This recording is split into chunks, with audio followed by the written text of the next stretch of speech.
পূৰণ কৰা ভগৱান শ্ৰীকৃষ্ণক সুঁৱৰিটো। Hello' everyone, welcome to my channel. আৰম্ভ কৰিবলৈ লৈছোঁ আজিৰ এটি বিশেষ ভ্লগ। আৰু আজিৰ এই বিশেষ ভ্লগটো আৰম্ভ কৰিছোঁ নামঘৰৰ পৰাই। আপোনালোকে ঠিকেই ধৰিছে, এয়া হৈছে লখৰাৰ সেনমেলাৰ আমাৰ নামঘৰটো। আৰু এই নামঘৰত হয়তো আপোনালোকে এতিয়া ভাবি আছে ইয়াত কি চলি আছে, কিহৰ সাজ সজ্জা কৰি আছে। এই বহাগৰে 5 বিহুৰ দিনা অৰ্থাৎ 6 বহাগত আমাৰ লখৰাৰ দৌল উৎসৱ প্ৰাংগণত অনুষ্ঠিত হৈছিলে সুঁৱৰি উৎসৱ। আৰু এই সুঁৱৰি উৎসৱৰ বাবে আমাৰ সেনমেলা নামঘৰত পৰাই আৰম্ভ হৈছে অনুষ্ঠানৰ আৰম্ভণি। ইয়াতেই সকলো ল'ৰা ছোৱালী, গোপ বালক, বাৰগোপাল যিসকল সাজিব আৰু আমাৰ যিখন নৃত্যাভিনয় হ'ব, সেই নৃত্যাভিনয়ত যিসকল ল'ৰা ছোৱালী অভিনয় কৰিব, নৃত্য কৰিব, এখন নাটক প্ৰদৰ্শন কৰা হ'ব। সৰুকালৰ শিশুকৃষ্ণৰ সৰুকালৰ লীলাসমূহ ইয়াত দেখুৱাব এই নাটকখনৰ জৰিয়তে। আৰু সেই উপলক্ষে আমাৰ সেনমেলা নামঘৰত এই কলাকুশলীসকলে নিজৰ সাজ সজ্জাসমূহ কৰি আছে। আৰু লগতে আমাৰ এতিয়া এই নামঘৰত তেওঁলোকে সেৱা গ্ৰহণ কৰিব অনুষ্ঠানৰ আৰম্ভণিতে। আৰু কলাকুশলীক সেৱা কৰাৰ পিছত যিসকল বাৰগোপাল তেওঁলোকো আহিছে নামঘৰৰ ভিতৰত সেৱা ল'বলৈ, সেৱা গ্ৰহণ কৰিবলৈ। এয়া দেখিছে আপোনালোকে। আৰু এই নামঘৰৰ পৰা এতিয়া সেৱা লৈ তেওঁলোকে যাব য'ত অনুষ্ঠান অনুষ্ঠিত কৰা হৈছে সেই দৌল উৎসৱ প্ৰাংগণলৈকে।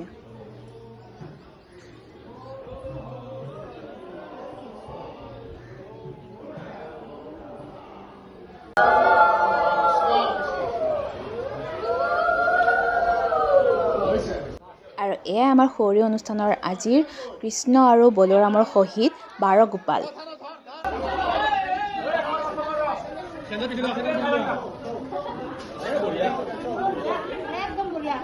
আপোনালোকে দেখিলে যে নামঘৰত সকলো কলাকুশলী, বাৰগোপাল, ভাৱৰীয়া সকলো সাজু হৈ আছে অনুষ্ঠানৰ বাবে। আৰু এই অনুষ্ঠানলৈ যোৱাৰ আগতে আহক আমি জানো এই সুঁৱৰি অনুষ্ঠানটোনো কিয় পতা হয়, এই অনুষ্ঠানটো পতাৰ বিশেষত্ব কি, ইয়াত লখৰা অঞ্চলত কিমান দিনৰ পৰা এই সুঁৱৰি অনুষ্ঠানটো পাতি অহা হৈছে, সেই বিষয়ে জানো আহক দেউতাৰ মুখেৰে। যিহেতু দেউতা এই অনুষ্ঠানটোৰ সৈতে জড়িত হৈ আছে, গতিকে ব'লক দেউতাৰ মুখেৰে শুনো এই সুঁৱৰিৰ বিষয়ে কিছু কথা। আমাৰ ইয়াতে খৰি কেতিয়া আগতে হৈছিল নে এতিয়া নতুনকৈ হৈছে? প্ৰথমতে সেইটো কোৱা। সুঁৱৰিটো আমাৰ আগৰ পৰা হৈ আছিলে। মোটামুটি আমাৰ 100 বছৰ পৰা হৈছে সুঁৱৰিটো পালন কৰা। কিন্তু মাজতে কেইবাবছৰো বন্ধ হৈ আছিলে।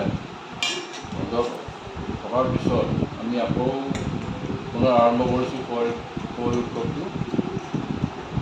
গতিকে এতিয়া বৰ্তমান চলি আছে। আৰু সুঁৱৰি উৎসৱটো মেইনলি হ'ল পূৰণ কৰা ভগৱান শ্ৰীকৃষ্ণক সুঁৱৰিটো পুৰণি পূৰণ কৰি পালন কৰা হয়। বিশেষকৈ শ্ৰীকৃষ্ণৰ যিটো বাল্যকাল, সেই বাল্যকালৰ তেখেতৰ যিখিনি কিছু ঘটনাক্ৰমক লৈ আমি লীলাবিলাক আৰু সুঁৱৰি উৎসৱটো পালন কৰা হয়। সুঁৱৰি উৎসৱটো মূল উদ্দেশ্য হৈছে যিহেতু সুঁৱৰি মানে সোঁৱৰণ কৰা ভগৱান শ্ৰীকৃষ্ণ বাল্যকালৰ যিটো তেখেতৰ কিছু লীলাবিলাক লীলা আছিলে, সেই লীলাবিলাক লৈ আমি সোঁৱৰণ এই সুঁৱৰি উৎসৱটো পালন কৰোঁ। বিশেষকৈ দধি মানে হ'ল দুধ বা গাখীৰ। এতিয়া মাক যশোদাই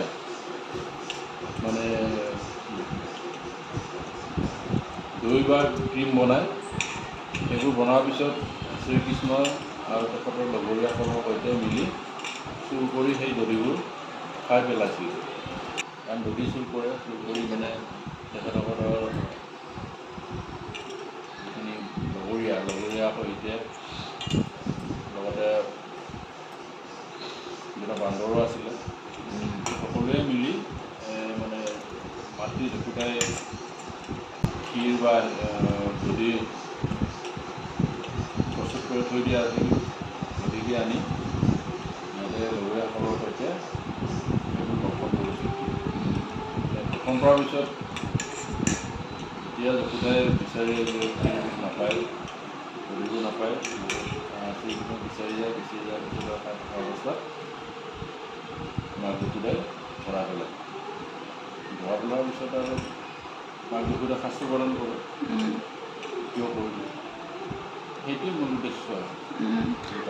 আৰু যে বাৰগোপালটো বহাইতো সেইটো কি মানে? বাৰগোপাল শ্ৰীকৃষ্ণৰ এতিয়া লগৰীয়া আৰু বাৰগোপাল বুলি কয় আৰু। মোহন কৃষ্ণজন থাকে, তাৰ লগতে আৰু যিখিনি সংগু সংগু লগৰীয়া সেইখিনিক লৈ মানে বাৰগোপাল প্ৰস্তুত কৰি মানে বাৰগোপাল বুলি কয় উৎসৱ, সেইটোৱে মূল কথা আৰু। এতিয়া আমি দেউতাৰ মুখৰ পৰা শুনিলোঁ সৌৰিনী অনুষ্ঠানটো কিয় কৰা হয়, আৰু এতিয়া আহিছোঁ আমি মূল অনুষ্ঠানস্থলীলৈকে। আহক আমি উপভোগ কৰোঁ এই সৌৰি অনুষ্ঠান। সামূহিকভাৱে এই অনুষ্ঠানটো উদ্বোধন নোহোৱা বুলি মই আপোনালোকৰ অনুষ্ঠানটো আগবঢ়াওঁ। উদ্বোধক দেৱক আমি কৃতজ্ঞতা জনাইছোঁ।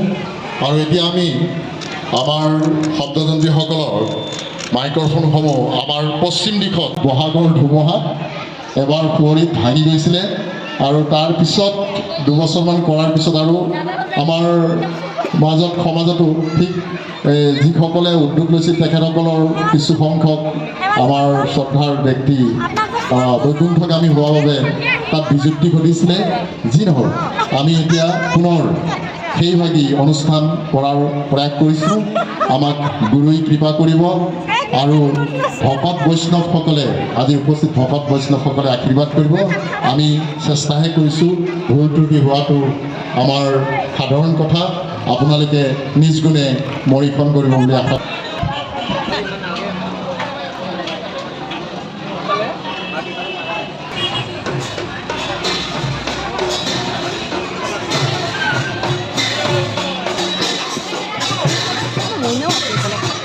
এইবাৰতো এতিয়া চোন খেয়া মাৰবা।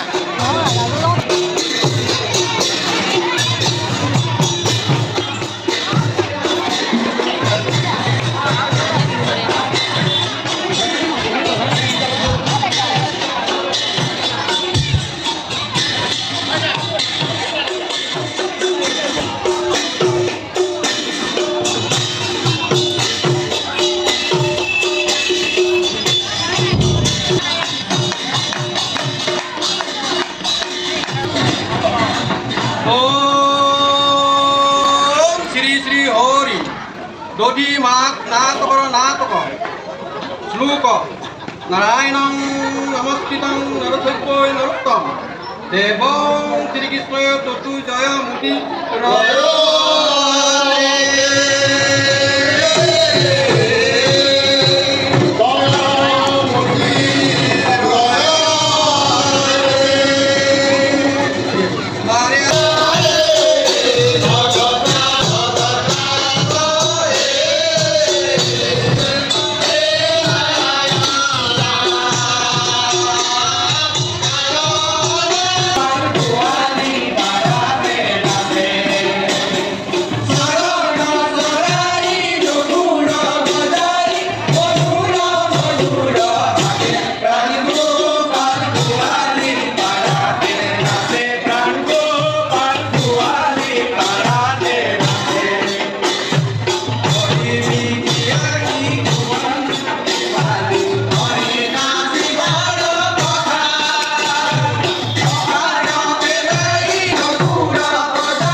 নিৰন্তৰে হৰি বল হৰি বল হৰি বল।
আমি আইলাম গো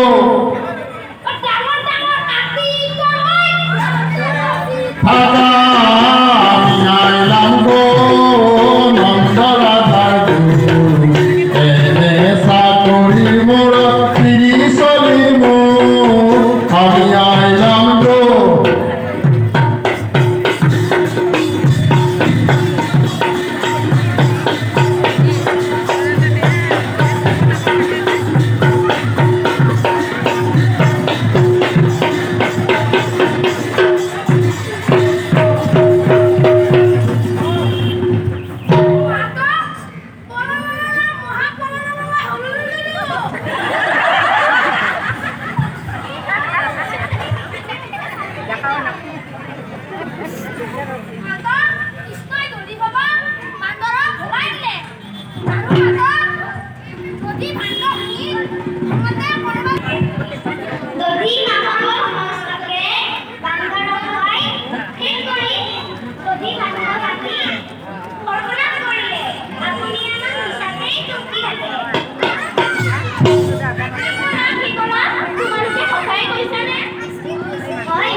Thank you.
এনেদৰে নাটকৰ সামৰণি পৰিবৰ হ'ল।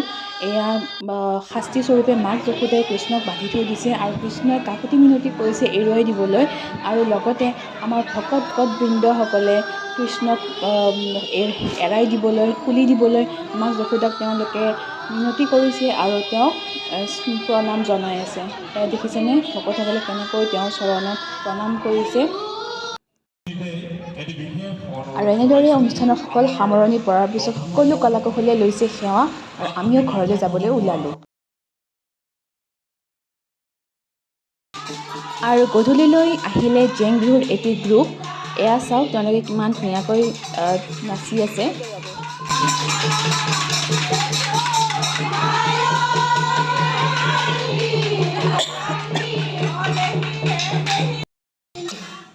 আৰু এয়া চাওক আমাৰ ল'ৰাই বঁটা লৈ ৰেডি।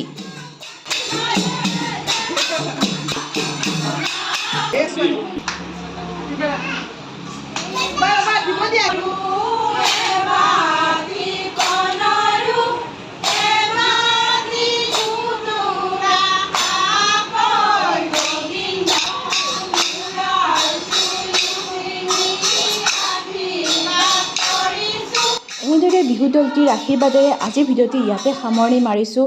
ভিডিঅ'টি শেষলৈকে চোৱাৰ বাবে অশেষ ধন্যবাদ। থেংক ইউ ফৰ ৱাচিং।